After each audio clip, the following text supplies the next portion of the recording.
So introduce yourself and what do you do? Yeah, so I'm Aaron. I'm the regional coordinator at Blokes Foundation. So Monday to Friday, I am basically facilitating and coordinating programs across schools in the Hunter Valley, Port Stephens, Newcastle sort of area. How'd you get amongst all that? Bit of a long story, but essentially I, out of school, got into university and did a primary school teaching degree. Started working as a primary teacher and wasn't really feeling that fulfilled with it. Kind of struggling a little bit, things in my own sort of personal life, and just stumbled across Top Blokes one day at work actually, and they needed a youth worker in the area. They were kind of expanding to the Hunter, and I come on board just 1 or 2 days a week initially, and yeah, it kind of went from there. I've been there about 2.5 years now. Yeah, just kind of going with the flow and seeing where it sort of takes me. Obviously not like in this industry originally, so still kind of learning the ropes a little bit, but yeah. So since starting with Top Blokes, man, what have you kind of experienced? What's the kind of main roles that you've been getting around? My main role initially was just sort of facilitating the programs. So kind of like 2 to 3 programs a day in schools around the Hunter region, and then as it's sort of gone on over the last few years, I've kind of got more into the role of organising and kind of running programs in the region. Yeah, I guess still at the heart of it, the main thing that we do is mentor the guys that we work with, which is the reason, why I do the job that I do. How are you finding it for you personally? Like, is it a fulfilling job? Yeah, 100%. It's been, yeah, pretty life-changing, to be honest with you. In what way? What would you say would be life-changing about it? The amount that you learn from the program, like personally, is pretty astounding. Like, you think you're an adult and then you go and do a program designed for 15-year-old boys and realise that you don't even know half the stuff yourself. I guess when I came into the organisation, I was in a space that wasn't very good. I've kind of been on a bit of a journey to improve my own mental health while also getting to talk about that every day. It's sort of like almost having therapy every day. For 3 hours out of your day, you're talking to these random guys about things that they're going through as well, and it allows you to sort of share, what you're experiencing with them, and kind of realise that most of those boys are experiencing the same sort of thing. And you get to kind of be the ones to have those conversations with them for the first time, most likely, and be the people that give them that sort of space to open up and ask questions that they probably haven't asked people before or felt comfortable asking before. In what areas do you create that, or facilitate these programs? What areas in the schools? Like in schools, or yeah. So we just basically get either like a classroom space or a library space or something like that. Yeah. Something that's sort of private enough that we can have our 2 facilitators and then 10 to 15 young men in there, and that allows us to make them feel kind of safe and comfortable to speak about mental health and their own experiences and things that they probably don't want other people to know about. You were saying that when you started doing these things, you didn't realise, right, that you didn't know much about it. What was those certain things? Like what was brought up? A few of the biggest things were like how you as males, you tend to think that everyone around you is sweet, and you're catching up and everyone's laughing and kind of look like they're doing well, but behind closed doors it's not really the case. And I think I realised that because young men in year 9 and 10 are probably some of the most like larrikins and always kind of bantering and having a laugh, but when you get down to the core of it, they're all experiencing the same things or similar things, struggles around what it means to be a man and how to deal with their emotions and anger problems, as they say, things like that. And like pretty astounding to see that a lot of these sort of issues sort of stem from that idea of like what it is to be a man and how kind of confined they all feel to what the stereotype is where they're from. And if you're seeing these issues arise, where do you see them coming from? Is it social media? Like is these kids like like how big is the impact that social media plays on these kids? Yeah, it's definitely a bit of a factor. I feel like it's the kind of thing that we always come back to, social media. Like I see a lot of media and a lot of discussions around social media as a problem, but it definitely plays a role, but I don't think it's as big a role as what we think. I think at the end of the day, the things that the boys see around them in their personal lives is where this comes from. And in their communities, and you can see the difference between a community or young men in Port Stephens versus young men in Raymond Terrace. They're only half an hour down the road from each other, but the stereotype that they try and fit into is quite different. Yeah. And then you go another half an hour down the road and it's different again. You know, things that they see around them in their community as they're growing up, and they're kind of taking all these little learnings, even when it's not sort of explicitly said to them that this is what a man is, they sort of pick up on that. Yeah. Just things that they see, and obviously media plays a big part as well, and big time. What they see, you know, particularly who they consider to be role models. Yeah. Tends to be quite a big factor in who they look up to and how they kind of shape themselves. And if they don't really resonate with what they're seeing other men that they look up to sort of do, they can kind of try and force themselves into that stereotype or that mold. If it doesn't fit, it's pretty hard to to not experience, you know, mental health issues or challenges throughout that period where they're trying to find who they are as a person. Yeah, big time.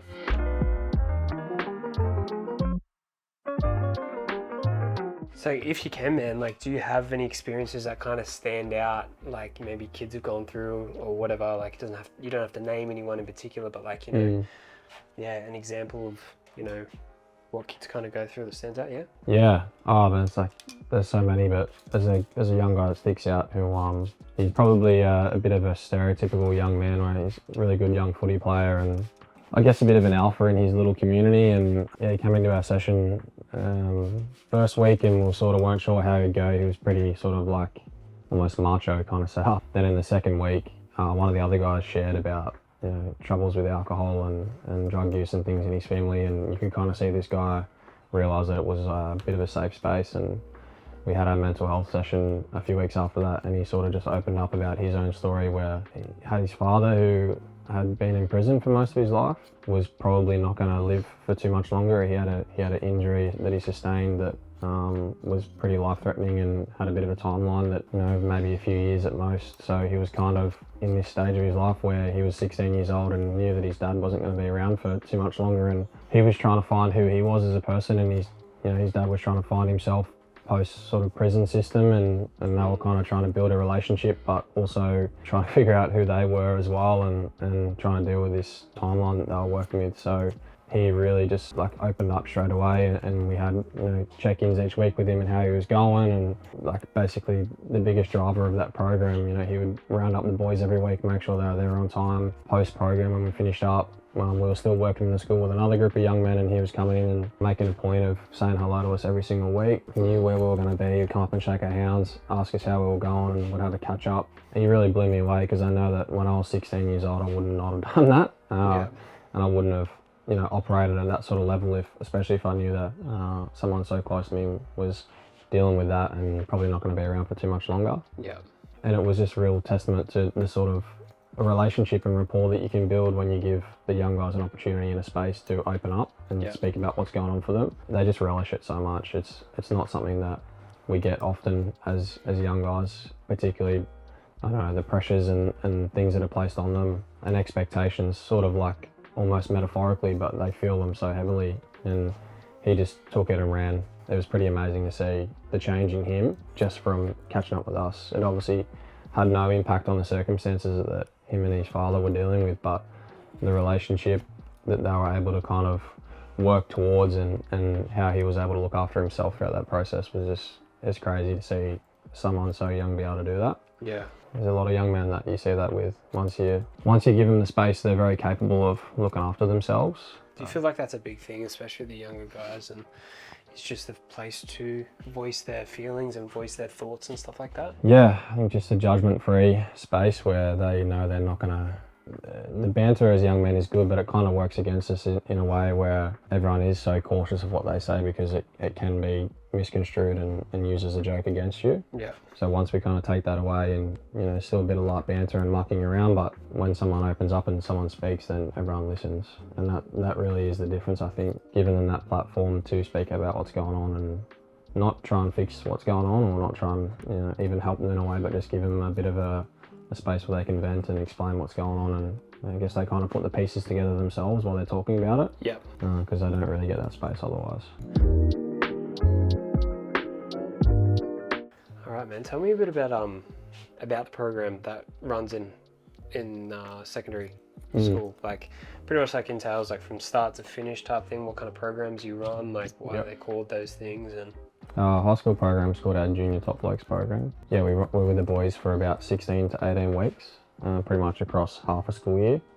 In that time, we start with a sort of meet and greet session where we just get to know the boys and tell them about what the program's going to look like, and sort of know what to expect from the program and from us, and what we expect from them. And as we work through, we sort of start with alcohol and drugs, and just talking about some sort of risk around that, and trying to inform the boys about some of the harmful effects of those things. Then we get into sort of more intimate topics like mental health.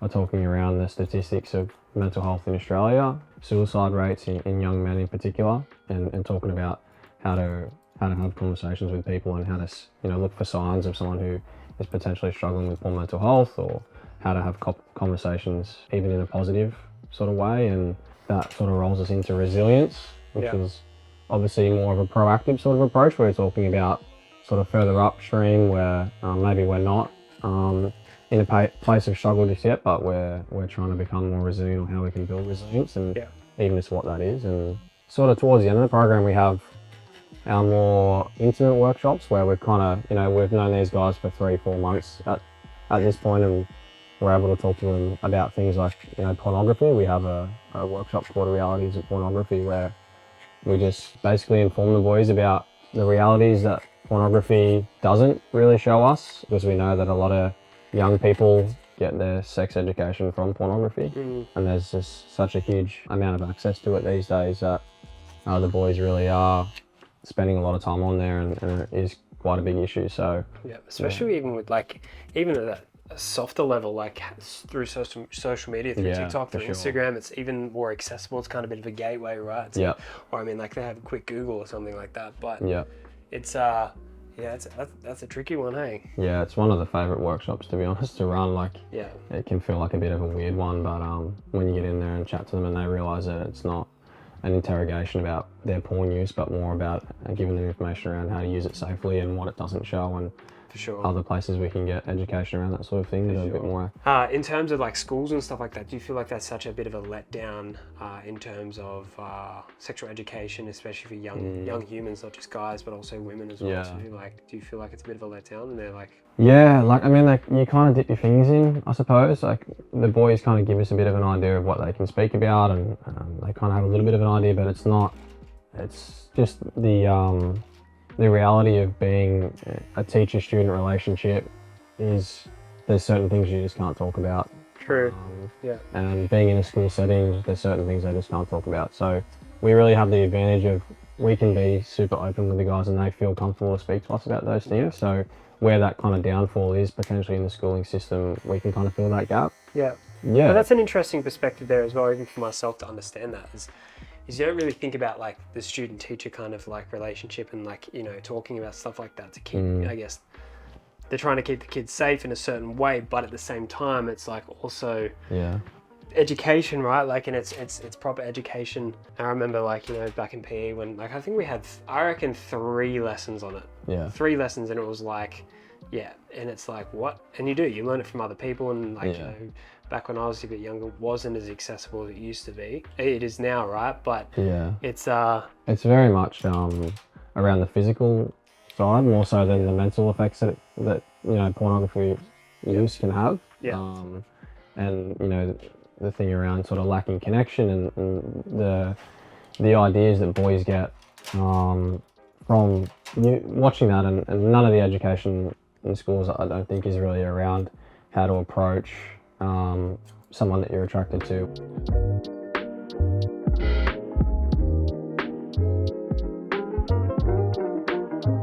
Looking back at maybe your high school experience and your teenage experience, if you were to go back and give advice to your teenage self, what would it be? Something that kind of plagued me as a younger person was the impression that I had on other people, trying to fit the mold that I think other people had of me. Not really being a true self or expressing myself the way I really wanted to, and not in a humongous way, but just in the way that you dress, or the way that you act, or the way that you communicate with people, fitting that sort of, or kind of conforming to that pressure of the community that I was in, or the people that I hung around. Or I think the biggest thing that I could, if I could go back, would be just to say, do whatever you want to do, and really follow what your interests are, and be true to what what you know, are passionate about. Because I think I got a little bit lost for a while there where I didn't really do that. Yeah, and I think it has a really big effect on you as a person if you're not really living who you want to be. And it's kind of something that I always try to tell the boys is, yeah, like if you can't really be yourself and do the things that you're passionate about, regardless of what other people think of you, it's going to be a bit of a recipe for disaster at some point. I don't think you can ever really be as happy as you possibly can be if you're almost living to someone else's expectations or standards of what you should be doing. Yeah. 100% get that for sure. It's huge, man. Just being yourself is like, and it's hard to be yourself too, right? Because like sometimes you don't feel like you know who you are. So then it's like, how do I be myself when I don't really know who I am? And then you try and conform yourself to be something that, you know, people tell you to be. Yeah. Because you're just trying to find yourself, right? Yeah, trying to go on a bit of a journey of what you're interested in, who you are can be difficult, but... Yeah, exactly right, man. I feel like as well, like, as you grow and as you evolve and as you adapt, I think for me personally, like being open to being malleable is a big thing. Yeah. Especially in my own world is I found that I've always been mentally healthier when I've been able to adapt to certain situations in life rather than being so rigid because society tells me I have to be this one person, right? For sure. Especially being a kid, like, you know, I've always all gone through as being a teenager and stuff like that. That was a big thing. I always kind of like try to be myself as much as possible, but then also found like struggles within. I had to be okay with being like a bit of an outsider, and that was a big hard thing to learn. And then sometimes I'd conform myself to be this certain person and try and act. It just felt like I was wearing the wrong skin, you know. And there's a little bit of beauty in that as well, hey? You know, like I think in the high school environment, where you are as a young person, it's very much a restrictive environment. But I think once you leave high school and you go out into the world, and people realise that it is a good thing to be yourself, and you know, if everyone's kind of just the same person, it can be a bit boring. So big time, yeah. You got to be interesting, right? When you're in high school, it's a bit of a scary thing to not fit in. For sure. It's pretty unsafe. So yeah. How's that feel, brother? Nice and fresh. Good, yeah, I love it. We've been hanging out for a haircut. So hey, there you go. So good, man. Pleasure. Thank you. Thank you, sir. Thanks very much.